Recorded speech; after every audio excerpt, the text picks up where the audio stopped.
আসসালামু আলাইকুম। ফুচকা পাগল মেয়ে দেখছেন? এই যে একটা ফুচকা পাগল মেয়ে, ওর যদি সারাদিন ফুচকা দেওয়ার ভাত লাগে না, ফুচকা খাইয়ে সারাদিন কেটে যাবে। ফুচকা, চটপটি, বার্গার, পিৎজা এগুলো হইলে আর কিছুই লাগে না, এগুলোই খালি খোঁজে প্রতিদিন যে আমার এগুলো এনে দাও। যতই ঘৃণা দেখাইতেছি কোনো লাভ হচ্ছে না। এই যে বলতেছি যে এগুলো খাওয়া ঠিক না, এগুলো হাত দিয়ে পা দিয়ে বানায়, এগুলো ঠিক মতো হাত পা ধোয় না, এগুলো খাবি না, কিন্তু কোনো কাজ হচ্ছে না, এগুলো খাইয়ে যাবে। তারপরে শোনান দেখেন কি বলে, পাও দিয়া চটকায়, হাতের কত জায়গায় লাগায়, তারপরে হে দিয়ে আবার চটপটি বানায়।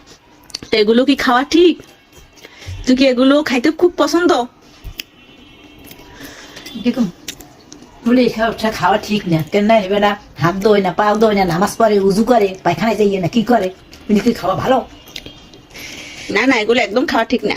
তুই খাইস না, হ্যাঁ, থুয়ে দে, রেখে দে, ফেলাই দে, আর খাইস না। না থাক, আমি তাবু খামো। হুম, তাবু খামো। তারপরও খাবি?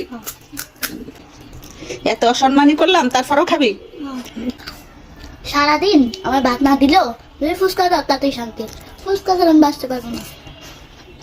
ফুচকা হচ্ছে আমার প্রধান খাদ্য।